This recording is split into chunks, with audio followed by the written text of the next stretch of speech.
It is generally expected that in some form voting through new technologies will prevail in the future. It may be a slow process, starting with voting in the current format at the beginning. But we can imagine the advantages of low cost and simple implementation could easily lead to major breaking through over time and utilizing its benefits to the maximum extent. I think that any other form of representation ceases to make sense except eventually transformation into another, more direct and concrete form of representation. People of nowadays, and even more in the future, are used to react immediately, organizing their affairs efficiently and without territorial barriers, join together, communicating with each other without problems, have opinions, and be independent in decision-making in their affairs.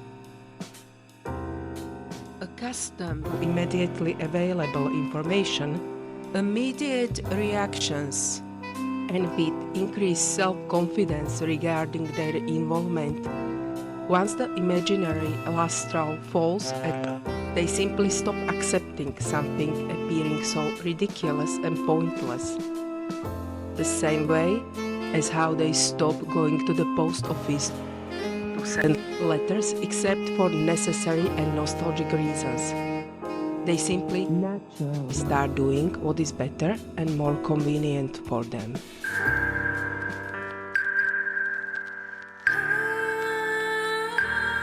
Of course, it is true, unless we think that error is the very essence of generally accessible and equal decision-making. I mention this because even if it doesn't seem like it is often possible to observe a group of people who, although they support democracy, at the same time hold the opinion that letting the masses vote and deciding is not appropriate.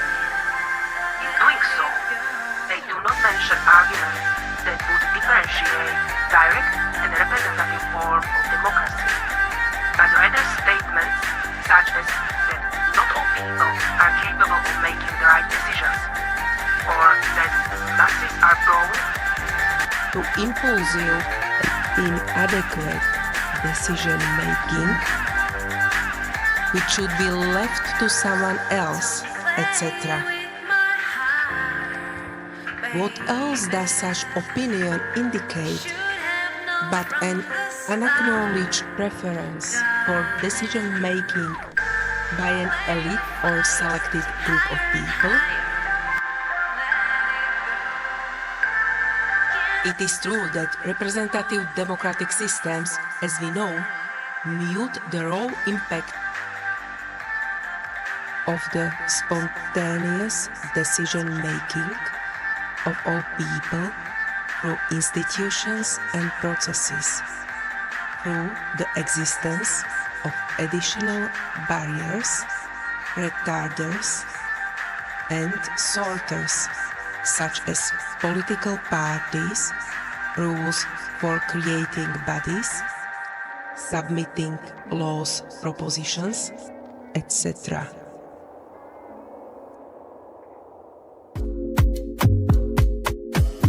However, what amazes me is that the rejection of the idea presented by me is not based on the fact that such additional barriers are necessary and more appropriate, but expressly on the opinion that the mass, people as such, are not sufficiently sophisticated and qualified to make decisions, and it is not appropriate to allow them to do so.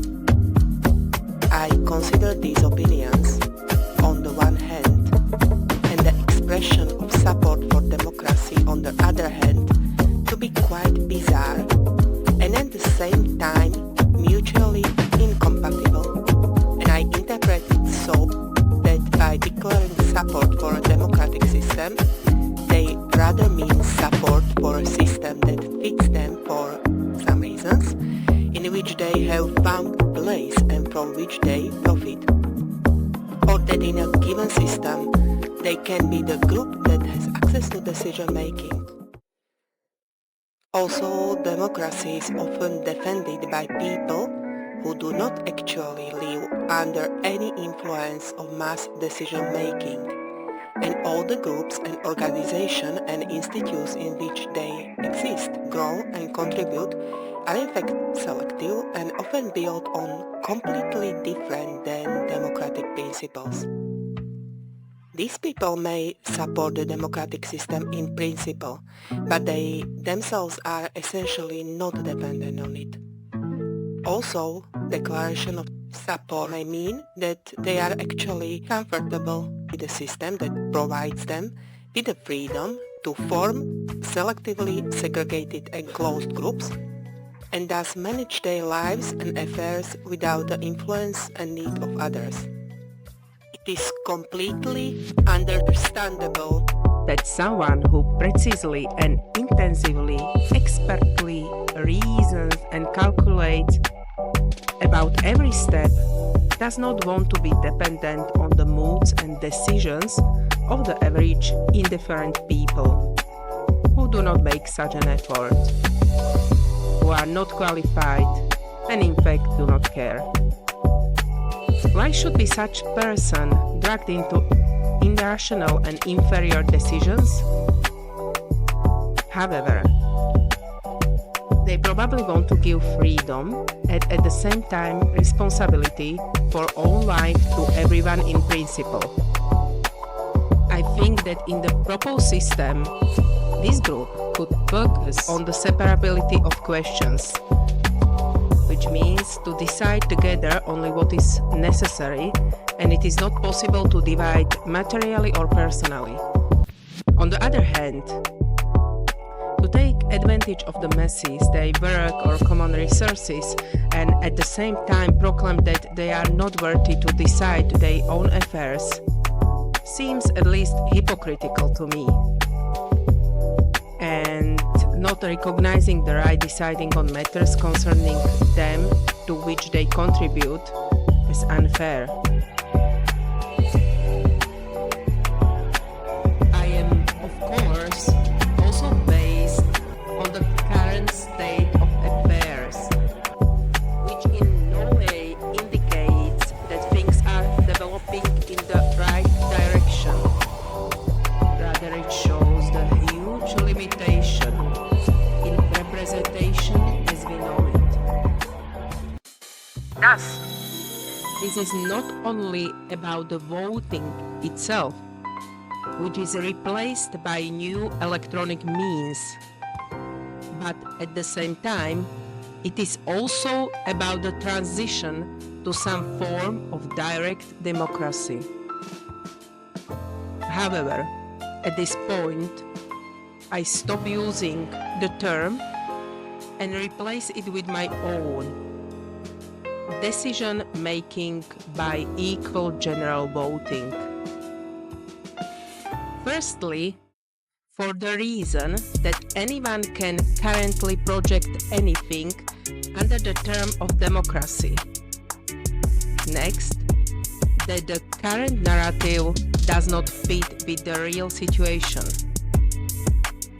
Also, that I want to avoid counter-arguments and attacks, that I'm willing to eliminate the establishment. But also for the reason that I do not want to create associations with existing systems of direct democracy.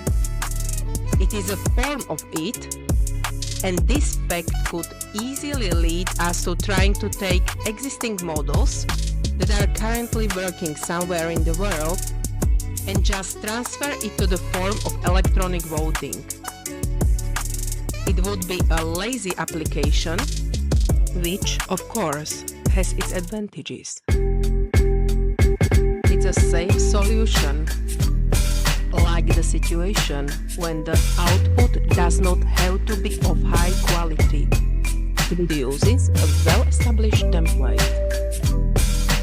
At the same time, however, I think that such lazy solutions are a real obstacle to coming up with something new and fully utilizing the potential of what is offered. It is an approach that is often exalted as virtue or even wisdom, and yet it is nothing more than a safe bet. I see the full potential of the new technology in the fact that the process of voting can really be changed in the way that it can be dynamic, can be repeated without considering costs, can include an unlimited number of people. The process can be changed and amended along the way. Various new tools can be used. For example, thanks to the fact that the history is kept, various artificial intelligence agents can be used in the future, which can help or act temporarily instead of person. Questions can be separated, divided, individualized. It is possible to accept individualized solution for various persons and to change and divide them at any time during the process. Voting can be in various forms, not just by majority. Indeed, no vote and no proposal have to be lost. In direct democracy, the executive and legislative powers are not combined, but this system could benefit a lot from the disruption of standard application. Among the various ideas, I can further mention, for example, that a person who would vote in a certain way could vote again on the base of the previous vote and only be able to enter votes possibilities that are consistent with previous decisions. Or at least consistency could be monitored, even while maintaining anonymity. Let's take a simple example.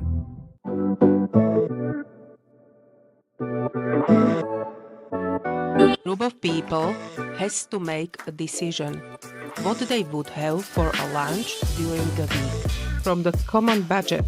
Then if someone votes for themselves on the first day in such a way that they almost spend the weekly budget, then later their decisions would only range in a certain financial scale. This naturally simulates the actual state of affairs in the real world, where decisions are not hypothetical and have some consequences and impacts. It would be also easier to link decisions with consequences and responsibility, and to separate decisions so that the person decides only what concerns them. Sometimes it is not necessary that everyone has, for example, the same dish when they do not agree. Some bases could be common if savings could be achieved, but something could be individualized. Overall, I am in favor of the principle that only questions that are necessary or beneficial should be solved on a common basis. Such a very dynamic principle is not allowed by the current system. Of course, it has to be designed to be inherently static and minimalist.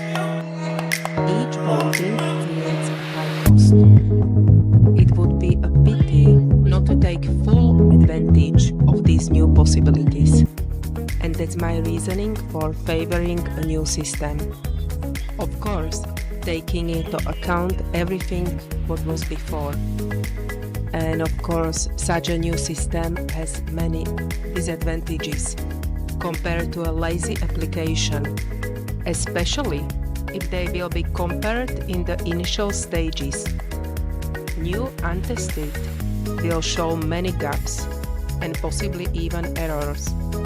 However, I still think that the first path leads to stagnation and untapped potential in the long run. Such a form of general vote essentially models the possible measurements of individual decision-making for common things that concern the given individual, have an impact on them, which they can identify and are connected with a natural consequence and responsibility, which we can classify under the form of direct democracy. This works best in a hypothetical state of society where every member is at a certain quality level. This does not refer to some classical understanding of intelligence or education, but rather to the approach to life and moral character traits. Just as we can detect defects in system through the character deficiencies of the representatives, the same applies from the other side. These flaws are sadly reflected also in the voting. Therefore, increasing and improving the character qualities of people should also lead to better results. Regardless of ideology or life philosophy, people agree on issues of solutions. Rather, it is as if they are organized on the basis of an approach to life. Equal voting in such groups could be successful. As well, it is known that people, regardless of such metrics as education, standard understanding of intelligence, etc., know how to make decisions about their matters very well and successfully. Rather, it is a matter of attitude to life of a person. Further, such a system can function in hierarchically arranged levels with its own narrative independently for each level, where questions of a higher level come as given for a lower one. This is, in my opinion, similar to how it works at the moment. While the observed breakdown of the narrative may result from the existence of available information, but also in a certain sense from the expansion of responsibility. Like when children are abandoned without motivational narrative while doing something challenging without someone else around them who takes care of everything. The observed problem and change do not result from the fact that the objective conditions have changed, but from the fact that the work is left to them and nobody creates a narrative. So they actually see more reality now. It is on their shoulders. They are able to take part of the responsibility as matured person. In addition, the current system is built on completely different institutions and organizations that do not actually form on the basis of the democratic principle. In this way, it is possible to install a sack of potatoes in the political system. Everything basically works by itself on these institutions and people. They are basis and construction. The basic structure is always people who honestly fulfill their duties and keep order. It is a little hypocritical that we pretend that the power comes from the voting system. We should admit it and, on the basis of that, use the new system portably and perhaps to the maximum extent possible, because this is also breaking the current narrative, which is simply not accurate. When asking where it is going, because this is a common current perception that chaos precedes the dictatorship of some leader who is going to promise to stop the chaos, as it was described in Antica. This for somebody means that every effort must be made to stop this incoming tyrant. At least I quote opinion like that. My personal view is that it tends to fall by gravity, rather to stop pretending, which means that it stays the way it is, just without the narrative. I also personally think that it is self-heading towards the rule of an elite group. In nature, the fight for power of resources would be won by the strongest, let's say a tiger. In a more sophisticated, civilized society, predators are either socially or because of their own will driven away, and thus the way is open for everyone and to some presumed justice. However, we see who comes for power and resources. Paradoxically, they are not at all the ones for whom the power has been released. And it is even worse than the primitive natural selection of the jungle. I have noticed that there is an effort to achieve a fair distribution of resources by eliminating or preventing certain groups. Such logic then creates the effect of suppressing everything viable and majority because it is identified as the greatest potential threat to the attainment of power.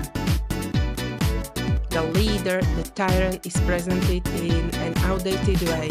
Ideas based on historical experience are applied, but mostly only a new form is usually successful. The events are similar in essence but not in external form. They usually do not repeat.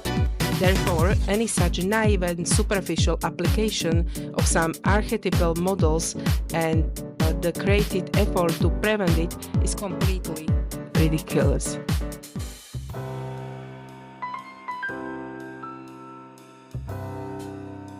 Nowadays, for example, in a group of people, if people with certain intellectual abilities appear here, they would be able to manage the whole group, even if they were not the most physically fit, and even if they were not recognized. They are in fact the carriers of power. And this, in my opinion, is also the logical direction of untouched flow. In order to take over power, apart from the initial prerequisites, there is also the will to exercise it.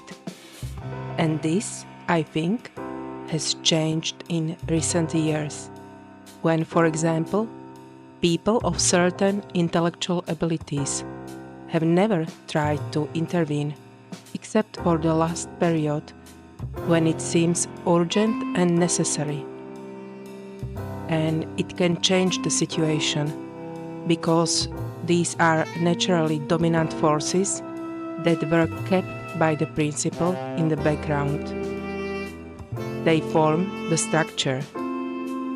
Just as with the predator, the application depends on its decision to take something, because then the result is clear. Here, too, the application depends on the decision to carry out the idea of power.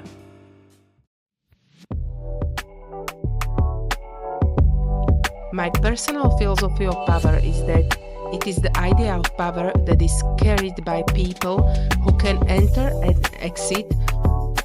So it is not about fixed static natural persons, therefore it is not even affected by procedures of elimination. It is the idea of such an arrangement on common matters and society that is sophisticated to the greatest possible known extent, and that is in harmony with the natural flow of human social and biological life, while creating order in the form of the highest possible known or attainable justice. It contains knowledge about the essence of human, as well as the behavior of the social groups and the realities in which we live, and the way people act and react, an overview of them, as well as goal for the future. The carriers of power are then people who can fully understand the idea, take it as their own, and implement it willingly. The perceived disintegration and perceived fear of a possibility for dictatorship could be in reality only an unknowledged flow of return to such a natural arrangement. It is in vain to look for a new type tiger to suppress. There is no such thing. There is only the idea of a just order of the world, and it cannot be persecuted. However, this fear of a natural predator that would take a dominant position in such a way that it would never be possible to replace and treat indicates the existence of the phenomenon that we will call the end of the power game. People can naturally sense what threatens them, but sometimes they cannot adequately describe or apply it. Game over of the power game.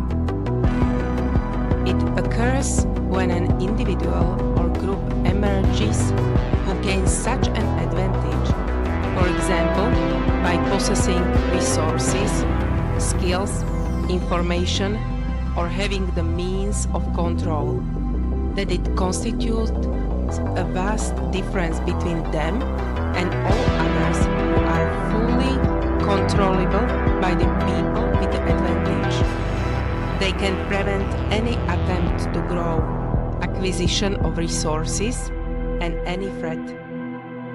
In that sense, it's over. This may have been, or should have been, the effort of mankind through the history to prevent this from happening. Here the question arises as to whether it has already happened, because then any discussion of power is completely irrelevant. We are talking about artificial intelligence and world domination, but the risk possibly coming from humans. I don't know how it is, because the elusiveness of this power can lie in secrecy and dispersion. But in any case, for some people, there are powers nowadays that are in the position of the gods of Olympus.